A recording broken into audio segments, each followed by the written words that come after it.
There's no shortage of suspension designs out there. Neither is there a shortage of claims about what any given suspension can do for you. At GT, it's not just a claim. We design all of our suspension frames to give you the best performing bicycle possible. Because of the movement of the rear wheel that's inherent to all dual suspension designs, certain design constraints must be overcome. While some designs address only one or two limitations, GT's technology directly addresses the challenges that all suspension designs face, and GT does it without any fancy proprietary parts or shock platform valving. Our design philosophy addresses the following: pedal feedback, pedal bob, wheel path, and serviceability. Our technology helps you set up the bike easily, climb more efficiently, descend faster, and handle obstacles more effectively.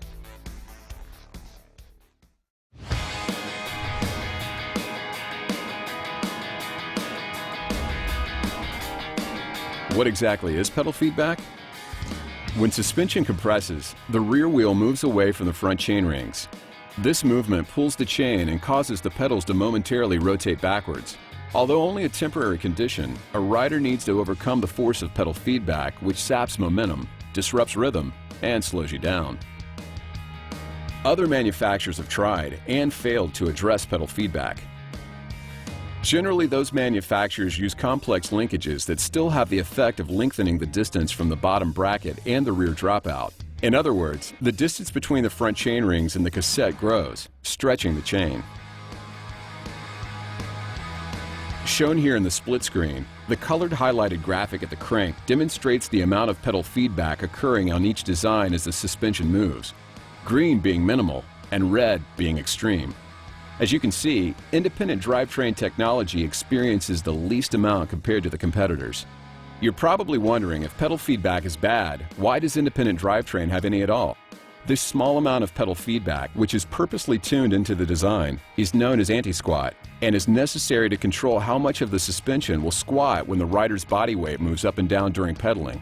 We'll discuss this in more detail when we talk about pedal bob. With a full understanding of these constraints, GT's engineering team developed independent drivetrain.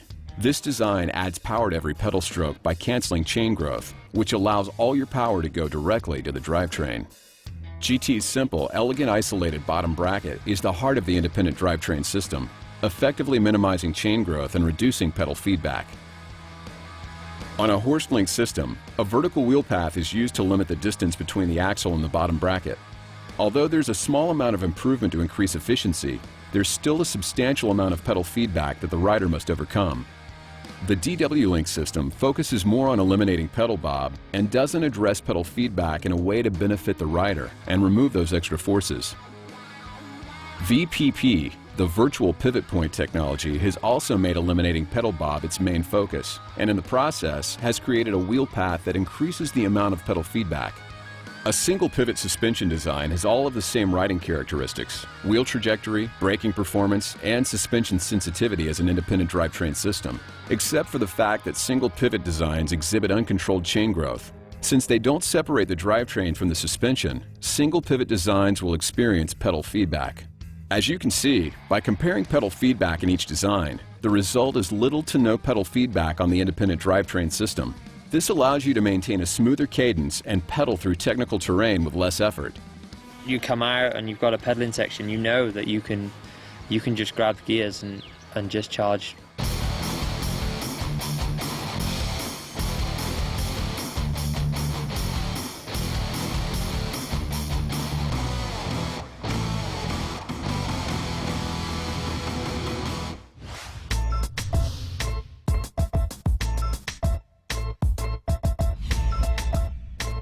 You already know how GT addresses pedal feedback. Now let's discuss pedal bob.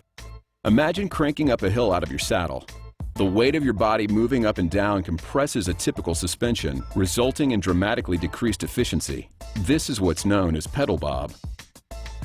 In an effort to maximize efficiency, GT engineers developed the iLink system to minimize pedal bob. The iLink system uses an arrangement of pivots and a precisely located dog bone-shaped link. The iLink tunes in the perfect amount of anti-squat. Like we mentioned in the pedal feedback section, tuning in the right amount of anti-squat is an important part of a suspension design. Anti-squat is a force from your pedal stroke that acts against the suspension movement and keeps the shock from compressing. It's easy to confuse pedal feedback with anti-squat, whereas pedal feedback is an energy-robbing force your body has to overcome, and anti-squat is a force your pedal stroke puts on the suspension. Too little anti-squat? Your bike will bob. Too much pedal feedback? You spend all your energy overcoming it. By eliminating pedal feedback and designing in the perfect amount of anti-squat, GT is able to design the most efficient pedaling suspension bike possible. Even when using a shock with no platform, the result is a bike with a perfect amount of anti-squat, and that minimizes energy-robbing bob. So instead of bobbing up and down with each pedal stroke, your bike moves forward. One of my strengths in downhilling's my pedaling, and I can put quick pedals in anywhere, and the power always goes directly to the ground. Doesn't change the way the suspension works when I've got the power on.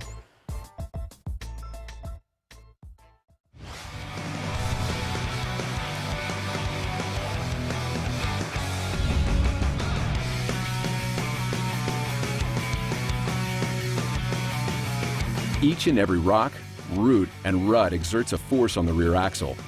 GT's optimized wheel path, shown here in slow motion view, illustrates how GT can help you go faster through the rough stuff. Many manufacturers discount the importance of wheel path. The wheel paths on their bikes are a result of trying to improve pedaling characteristics rather than creating a wheel path that efficiently follows the terrain. An efficient wheel path means the wheel follows the same path as the bump force, because when it all works efficiently, you go faster. The FSR system uses a vertical wheel path instead of a smoother arc of rear wheel travel like the GT system. As you can see, the FSR wheel path is out of line with the actual bump force. Although this path is good for drops during which the bike lands straight down, this is not good for most of the bumps you're likely to encounter out on the trail, where the bump force acts on the wheel at the front where the tread meets the dirt. The Maestro and DW Link systems similarly use a near vertical wheel path, but the path doesn't have quite enough arc to follow the bump force. Although the path is more in line with the bump forces coming through the wheel than a true vertical path, it's far from perfect. Finally, the VPP system with its S-shaped wheel path is intended to stiffen or lock out the suspension over small bumps to improve pedaling characteristics. But the problem is that losing suspension over any size bump causes fatigue and momentum loss. Ultimately, an up and back wheel path, such as found on GTs, is what you want for the least amount of momentum loss. Here's why. On a trail, your wheels encounter rocks and other obstacles that they need to roll over.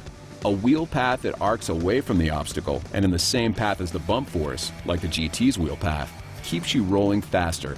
But a wheel path that only moves up and down doesn't follow the bump force. It robs you of your speed on the downhill and reduces your momentum while climbing. Vertical wheel paths are jarring in rough terrain. They beat you up, rob your momentum, and slow you down. You pedal and it accelerates, and when you hit a bump, while you're accelerating, the wheel moves out of the way and it tracks on the ground.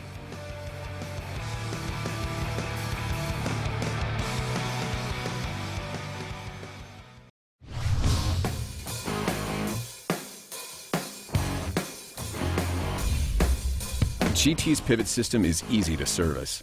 GT engineers thought of everything. That's why our pivot assembly system uses commonly sized 1 1/8" headset bearings available in nearly every bike shop.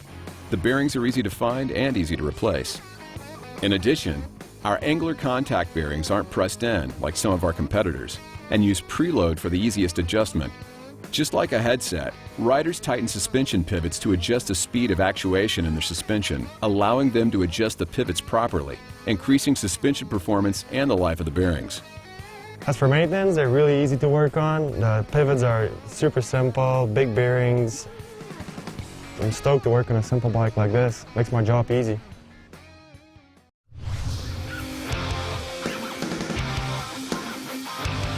GT's technology addresses pedal feedback by minimizing cadence-robbing crank movement, gives an arced wheel path to smooth suspension movement, and minimizes pedal bob for the smoothest ride out there. All of this is combined with the ease of maintenance and use of standardized bearing sizes that make GTs a snap to service.